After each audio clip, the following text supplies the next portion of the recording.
Indonesia kan udah nggak asing lagi lah ya sama kata santet, atau biasa disebut dengan teluh. Fenomena santet ini nggak bisa dianggap remeh, Flair. Berasal dari singkatan bahasa Jawa yaitu meh sisan bantet, yang mempunyai arti sekalian rusak. Ilmu hitam yang satu ini bahkan pernah menyebabkan kejadian besar di Banyuwangi, Jawa Timur pada tahun 1999, Flair. Ditemukan sebuah dokumen pada abad ke-6 yang dinamakan dengan Sahyang Siksa Kandang Kresian. Isinya semacam ensiklopedi adat istiadat orang Sunda yang menyebutkan kalau santet adalah perasaan sakit hati, murung, dan tidak senang yang dialihkan pada orang lain. Hati-hati nih buat yang sering nyakitin mantannya, ya kan, nyakitin pasangannya. Santet lu nanti. Masa lalu yang tidak boleh kita lupakan adalah sejarah dan tradisi. Mengingatnya kita akan tahu jati diri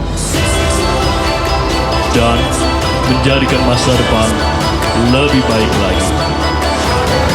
Hello Flares, siapkan diri kalian. Ini host History on Searching. Hello Flares,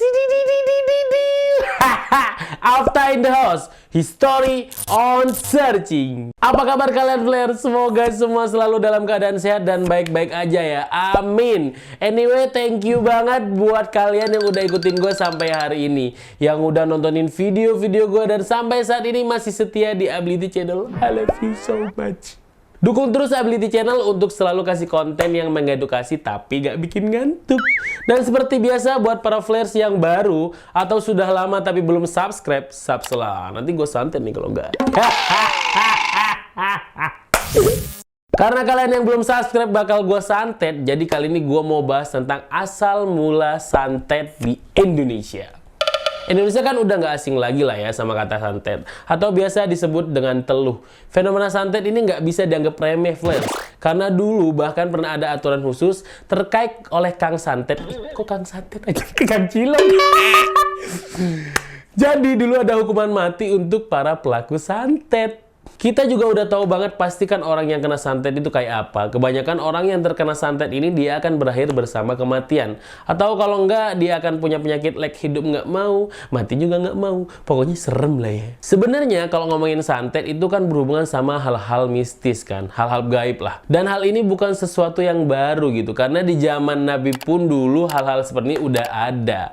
Nah, makanya hari ini gue mau bahas tuntas bagaimana si santet itu ada di Indonesia, negara tercinta kita ini. Pokoknya bakalan seru bahasan kita kali ini. So, siapin kopinya dulu sama cemilannya biar chill nontonnya. Check this out. Seruput.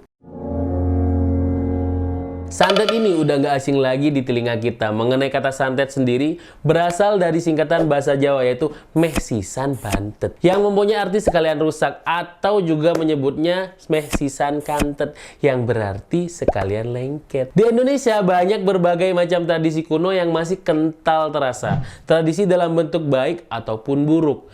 Kalau yang buruk salah satunya yaitu tadi santet atau ilmu hitam.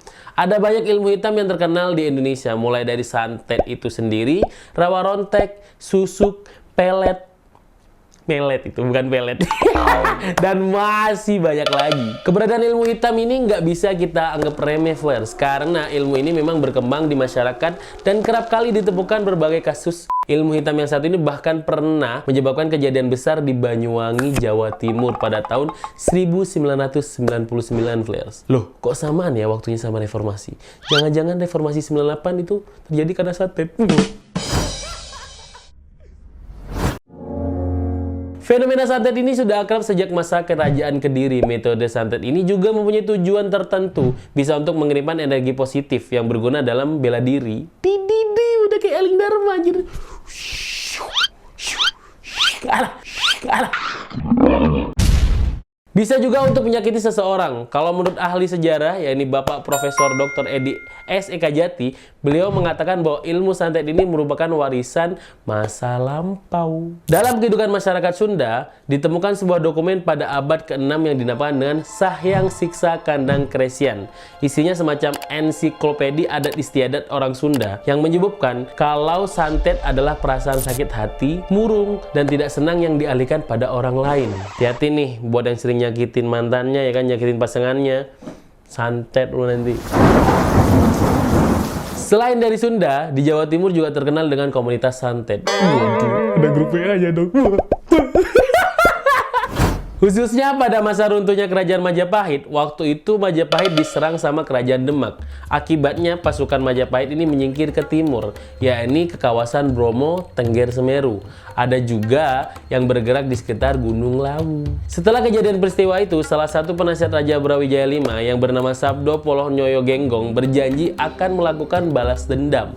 Nah, bentuk pelampiasan dendam orang-orang Majapahit waktu itu atas serangan Demak yang menyebabkan mereka terusir dari tanah kelahirannya dilakukan dengan cara supranatural atau menggunakan santet. Santet waktu dulu tuh fungsinya cuma buat pegangan pribadi atau disebarkan hanya ke kalangan tertentu lah.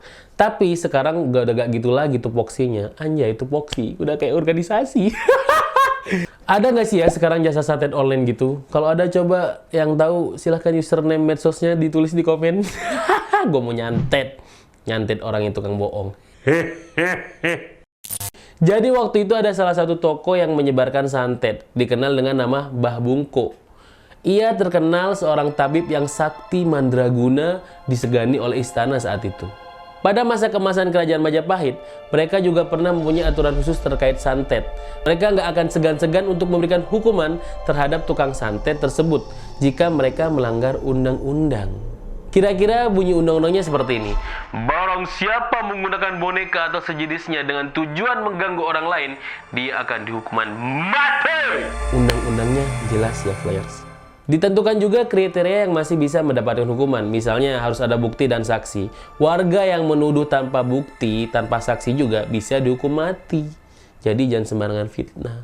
Tapi gue penasaran, di zaman dulu itu ada kasus suap nggak ya? Kan enak tuh kayak zaman sekarang. Ada masalah, suap, selesai. Aman.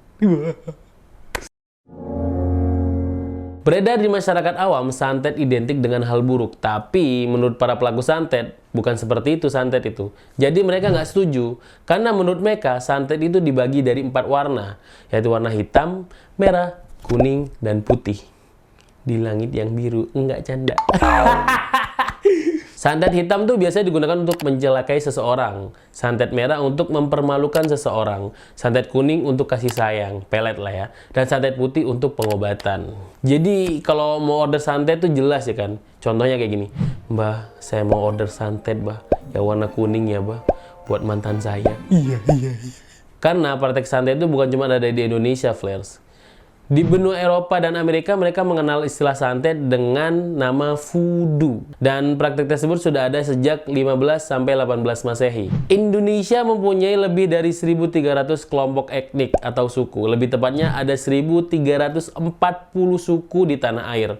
Percaya nggak percaya, masih lumayan banyak suku yang bergantung dengan ilmu sihir untuk menyelesaikan urusannya mereka sehari-hari. Dari banyaknya suku yang ada di Indonesia, gua bakal sebutin 3 yang masih kental dengan ilmu hitamnya.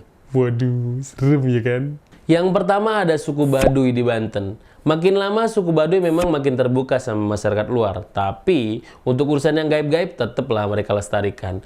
Kalau ngomongin soal ngeramal masa depan, pelet, santet, bahkan ilmu kebal, banyak orang yang berguru ke sana, termasuk para penjahat. Waduh. Jangan-jangan para dewan-dewan tuh yang kebal hukum belajar di Banten juga. Bercanda. Mau kebal senjata api atau senjata tajam, semua ada kursusnya. Jangan kan bisa ngedatengin malapetaka buat orang luar suku. Orang Baduy sendiri nih, kalau maunya melanggar adat istiadat, mereka akan kena batunya. Contohnya, salah satu adat istiadat di suku Baduy adalah menaiki kendaraan dalam perjalanan. Jadi kalau ada yang berpergian gitu terus naik kendaraan kayak naik motor, mobil atau dan lain-lain, bukannya jalan kaki, dijamin mereka bakal langsung kena sakit misterius. Tapi walaupun ilmu hitamnya sangar nih, suku Baduy tetap suku yang baik dan ramah terhadap orang pendatang. Yang kedua ada suku Asmat Papua. Bisa nemuin barang hilang adalah salah satu dari sekian ilmu yang dimiliki oleh suku Asmat. Jadi nih kalau kalian kena ghosting ya kan, coba tuh tanya ke suku Asmat. Langsung ketemu dan kepak palanya tuh yang tukang ghosting.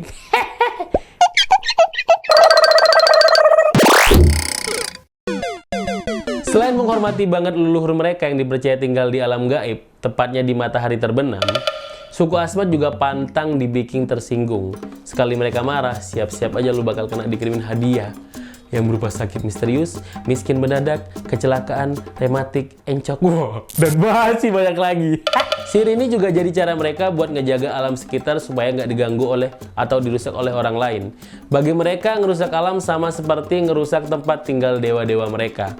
Waduh, mendingan kita damai lah ya, daripada bikin masalah sama suku Asmat ini. Serem soalnya.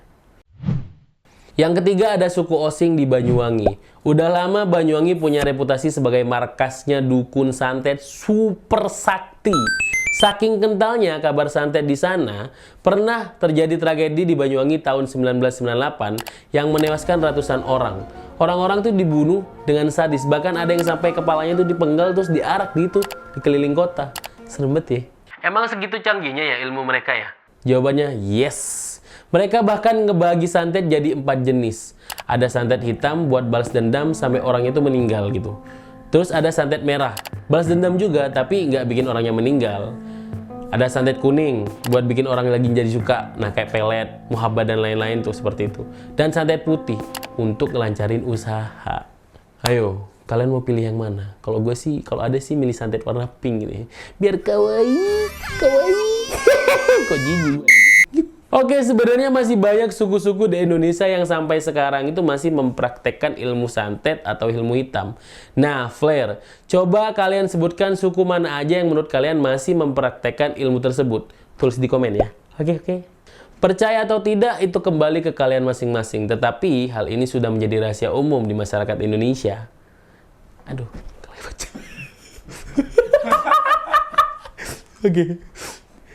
Oke, sekian dulu Fred. Terima kasih sudah membudayakan menonton sampai selesai. Jika kalian suka dengan konten Ability Channel, silahkan bayar tagihan mobil gua.